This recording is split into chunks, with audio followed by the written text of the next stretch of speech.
Hello guys, welcome back to my YouTube channel. तो आज हम क्लास 8 का साइंस का चैप्टर 10 फसल उत्पादन एवं प्रबंधन पढ़ने वाले हैं। तो चलिए हम शुरू करते हैं।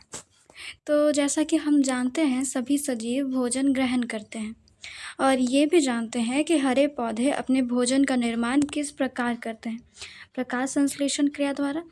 तो मनुष्य अपना भोजन किससे प्राप्त करते हैं? पौधों या जंतुओं या फिर दोनों से ही प्राप्त करते हैं। सभी जीवों को भोजन की आवश्यकता उनके अपने शरीर की वृद्धि, रखरखाव और आवश्यक ऊर्जा प्राप्ति के लिए होती है। हम लोग जानते हैं कि सभी मनुष्य भोजन इसलिए ग्रहण करते हैं ताकि उनके शरीर को वृद्धि, रखरखाव और आवश्यक ऊर्जा मिल सके, ताकि वो अन्य कार्य कर सके।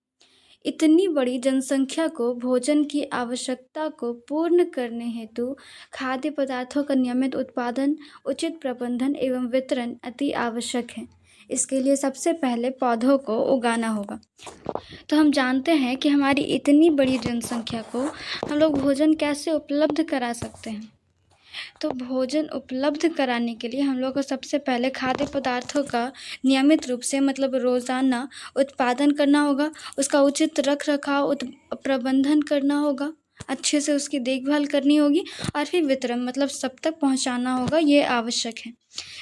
इसके लिए सबसे पहले पौधों को उगाना होगा। इसके लिए सबसे पहले हमें खेती करना होगा, जिससे जनसंख्या को भोजन की पूर्ति हो सके।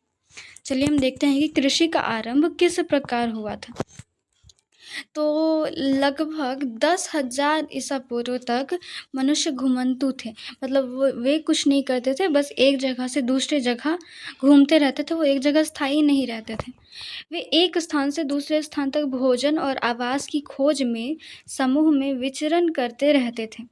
वह कच्चे फल या सब्जियां खाते थे।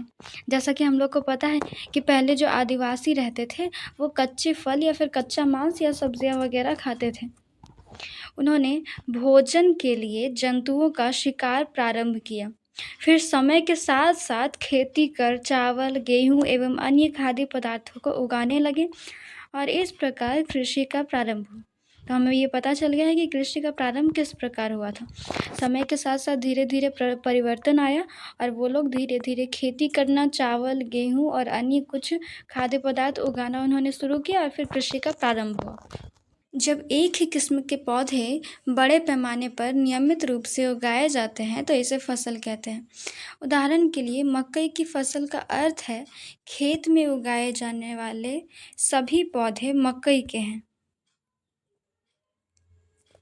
तो चलिए हम देखते हैं, जब किसी स्थान पर किसी चीज़ को बहुत बड़े पैमाने पर उगाया जाता है, मतलब कि बहुत अधिक मात्रा में उगाया जाता है, तो इसे फसल कहा जाता है। जैसे कि जो किसान धान रोपते हैं, इस समय सबके खेतों में धान ज़रूर बोया हुआ होगा। तो जो किसान धान बोते हैं, वो लोग बहुत बड़े पैमाने पर बोते हैं, खासकर उन्हें बेचना होता है वो, तो इसे ही फसल कहा जाता है।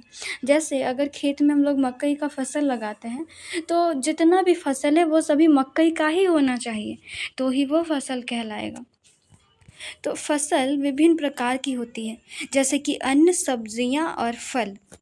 हम लोग जानते हैं कि फसल बहुत ही ज़्यादा प्रकार की होती है, सब्जियां, फल, मकई, धान, गेहूँ, चावल, बहुत ही सारी तरह की। तो भारत के विभिन्न भागों में विभिन्न प्रकार की फसलें उगाई जाती हैं। भारत में ताप, आर्द्रता और वर्षा अलग अलग क्षेत्र में अलग अलग हैं। अतः देश के विभिन्न भागों में विविध प्रकार की फसलें उगाई जाती हैं। तो देखिए, हमारा जो भारत देश है वो विविधता का देश है। यहाँ पर हर देश में अलग अलग राज्य में ताप, आर्द्रता और वर्षा, ये सब भिन्न प्रकार की पाई जाती है। ये सब में बहुत ही ज़्यादा विभिन्नता है। तो उन राज्यों में उनके ही ताप, आर्द्रता और वर्षा के अनुसार ही उनके तरह के जो फसल है वो उगाए जाते हैं। सभी अपने अपने भौगोलिक परिस्थिति के अनुसार फसल लगाते हैं। मौसम के अनुसार फसल को 3 भागों में बांटा गया है। मौसम के अनुसार फसल 3 प्रकार के होते हैं। कौन कौन से? पहला तो खरीफ फसल, दूसरा रबी फसल और तीसरा जायद फसल।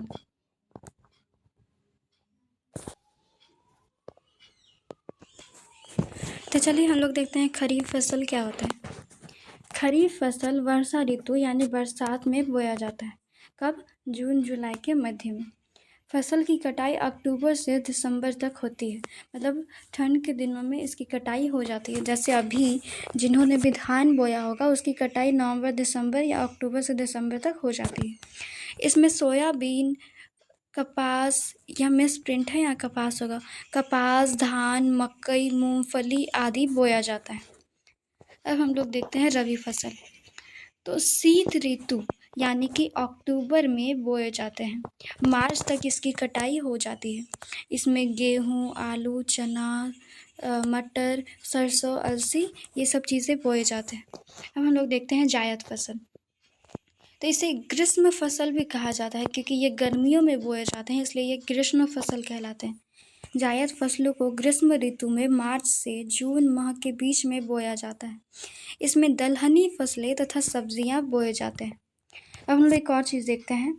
फूलों, फलों एवं सब्जियों को बड़े पैमाने पर उत्पादन हॉर्टिकल्चर कहलाता है। मतलब फूल, फल या फिर सब्जियां जो बहुत बड़े पैमाने पर उगाया जाता है, उसका उत्पादन किया जाता है, वही हॉर्टिकल्चर कहलाता है। हम लोग आगे देखते हैं। शरीर के लिए आवश्यक पोषक तत्व जैसे कार्बोहाइड्रेट, प्रोटीन, वसा, विटामिन तथा खनिज ये सब चीज़ें हैं, अलग अलग फसलों द्वारा इन पोषक तत्वों की पूर्ति होती है। हमारे शरीर को कार्बोहाइड्रेट, प्रोटीन, वसा, विटामिन तथा खनिज, लवण ये सब चीज़ों की आवश्यकता होती है। तो इसकी पूर्ति इन्हीं भोजन पदार्थों, इन्हीं फसलों द्वारा होती है। अलग अलग तरीके से होती है, देखते हैं कैसे। प्रोटीन प्रदान करने वाली फसल। तो कार्बोहाइड्रेट प्रदान करने वाली फसल। कार्बोहाइड्रेट प्रदान करने वाली प्रमुख फसलों में चावल, गेहूं, मक्का, बाजरा तथा ज्वार है। इन्हें अनाज या धान्य फसल भी कहा जाता है। यह मनुष्य के भोजन के प्रमुख अवयव है। प्रोटीन प्रदान करने वाले फसल। सोयाबीन, चना, मसूर, अरहर, मटर आदि फसल प्रोटीन के मुख्य स्रोत हैं। इन फसलों को दलहन फसल कहा जाता है, मतलब इनसे हमें दाल की प्राप्ति होती है, इसलिए इन्हें दलहन फसलें कहा जाता है। इनसे हमें प्रोटीन की प्राप्ति होती है। अब देखते हैं वसा प्रदान करने वाले फसल।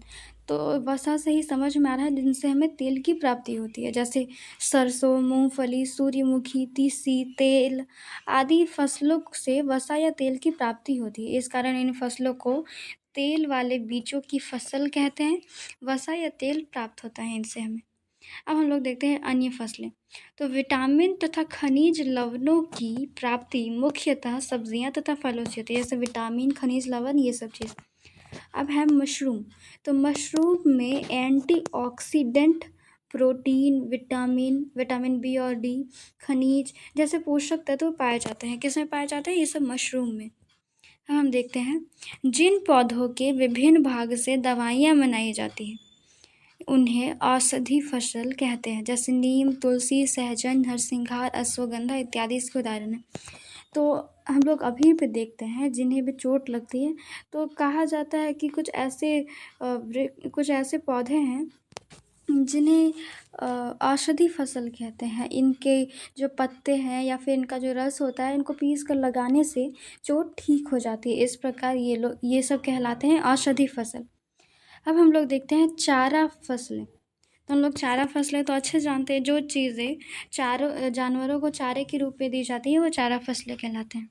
तो देखते हैं चारा फसल व रेशेदार फसलों जैसे जई, सुड़ान, घास, बरसीम आदि को जानवरों के चारे के लिए लगाया जाता है। इन फसलों को चारा फसल कहते हैं। एक और चीज़ हम लोग देखते हैं रेशेदार फसल। तो कुछ फसलें जैसे जूट एवं कपास को रेशे की प्राप्ति के लिए उगाया जाता है। इन फसलों को रेशेदार फसल कहा जाता है। तो इस प्रकार हमारा जो ये चैप्टर है ये पूरा तो कंप्लीट नहीं हुआ है क्योंकि ये बहुत ही ज़्यादा लॉन्ग वीडियो हो जाएगा। इसी वजह से इसके 2 पार्ट बनेंगे। अगले पार्ट में ये पूरा का पूरा चैप्टर क्लियर हो जाएगा। इसी के साथ हमारा ये पहला पार्ट क्लियर हो गया है, बाकी का वीडियो जल्द ही आ जाएगा। तब तक के लिए थैंक यू और हमारे चैनल को लाइक, सब्सक्राइब और शेयर ज़रूर करें। Thank you. आई होप आपको ये वीडियो